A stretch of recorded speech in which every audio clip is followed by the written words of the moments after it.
Good morning, नमस्कार, जोहार। आप सभी साथियों का स्वागत है आपके अपने YouTube channel Ramgarh edu care में। जेटेट परीक्षा का अपडेट पिछले कई वर्षों से लगातार आपको मिल रहा है साथियों, लेकिन अभी तक नियमावली कंप्लीट रूप से बन ही नहीं पाई है। यहाँ तक कि पिछले बार फॉर्म भी भरवा लिया गया, उसके बाद पता चला कि नियमावली में त्रुटियां हैं, इसको फिर से संशोधन किया जाना चाहिए।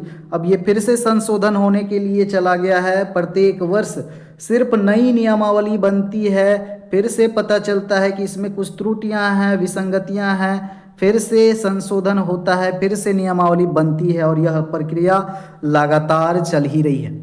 मुझे समझ में नहीं आ रहा है साथियों कि जो शिक्षा विभाग में बैठे लोग जो नियमावली बनाते हैं, इतना लंबा समय, महीने, वर्षों लेते हैं, उसके बाद भी नियमावली बनाते हैं, फिर से त्रुटियां आती हैं, विसंगतियां आती हैं।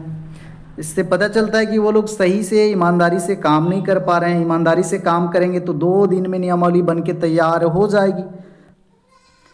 झारखंड सरकार का भी नाकामयाबी कह सकते हैं कि सरकार जो है इस मामले में थोड़ा सीरियस नहीं है। अगर सीरियस होती तो ये जल्द से जल्द जेटेट परीक्षा, जो कि पिछले 10 वर्षों से नहीं हो पाई है, आप सोचिए, जो 2016-17 में अगर बीएड डीएलएड किए हुए हैं, इनका क्या हाल हुआ होगा, कितना इंतज़ार करेंगे। इंतज़ार का भी एक हद होता है। इनका शादी ब्याह हो गया होगा, मम्मी पापा बन गए होंगे, कुछ अभ्यर्थी दादा दादी भी बन गए होंगे। काफ़ी चिंताजनक विषय है ये। 3.5 लाख युवा जो है यहाँ पर इंतज़ार कर रहे हैं बीएड डीएलएड के। अभी देखिए, 31 मार्च तक कहा गया था कि जो है आपका जेटेट परीक्षा कंडक्ट करवा लिया जाएगा, लेकिन अभी तक जो है संशोधन की प्रक्रिया पूरी नहीं हुई है। नया जेटेट का नियमावली का ड्राफ्ट पूरा भी नहीं हुआ है। यहाँ पर मनोज कुमार रंजन जो प्राथमिक शिक्षा निदेशक हैं, झारखंड शिक्षक पात्रता परीक्षा जल्द ली जाएगी, इसके लिए नियमावली में बदलाव को लेकर आवश्यक प्रक्रिया पूरी की जा रही है। अब ये प्रक्रिया कितने दिनों से चल रही है आप लोगों को भी पता है, पूरे झारखंड को भी पता है। तो यहाँ पर जेटेट क्या वाकई में मार्च से पहले हो जाएगी या अप्रैल, मई, जून, जुलाई जाएगा? आप लोग कमेंट में बताइए, क्योंकि आप लोग भी अब समझ चुके हैं ये जो न्यूज़ अपडेट है अखबार के माध्यम से, ये सिर्फ लुभावनी बातें हैं, रियलिटी कुछ और ही है साथियों।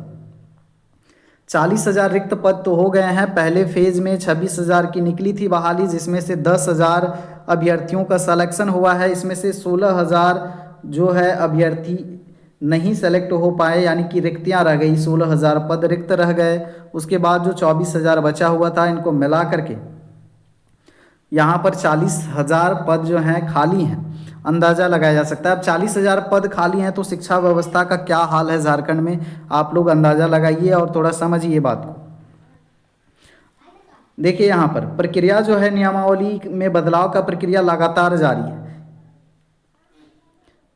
स्कूली शिक्षा एवं साक्षरता विभाग ने पिछले वर्ष जून में नियमावली का ड्राफ्ट तैयार किया गया था। उसके बाद फिर से आपत्ति मांगी गई, फिर से सुझाव दिया गया, फिर से ड्राफ्ट कार्मिक विभाग के मंतव्य के लिए भेजा गया। स्वीकृति के बाद प्रक्रिया पूरी की जाएगी। अभी देखिए, संशोधन की प्रक्रिया जल्द ही पूरा करने का डिमांड हो रहा है कि 31 मार्च तक अगर परीक्षा होनी है तो अभी तक नियमावली नहीं आई है, फिर फॉर्म भरवाया जाएगा, उसके लिए भी 1-2 महीना, पढ़ने के लिए, तैयारी करने के लिए भी तो महीना, 2 महीना, 3 महीना का समय चाहिए, जो कि संभावना यहाँ पर नहीं लग रहा है कि मार्च तक हो पाएगा। अगर जनवरी के लास्ट में भी निकले फॉर्म, फरवरी में भी निकले, तो 1 महीना तो फॉर्म भरने में दिया जाता है, 2 महीना कम से कम तैयारी के लिए देंगे, तो मार्च में तो यहाँ होना असंभव सा लग रहा है साथियों। बाकी तैयारी करते रहिए आप लोग। और आप लोग का क्या विचार है इस संदर्भ में, जेटेट के संदर्भ में, आप लोग ज़रूर कमेंट सेक्शन में लिखिए। यहाँ पर जो रिक्त पदें हैं जिला वाइज वो भी दिया गया है। जो 26,000 पद निकले थे उसमें 10,000 बहाली होने के बाद में कितने खाली हुए हैं, उसका डेटा, सारा चीज़ यहाँ पर मेंशन किया गया है।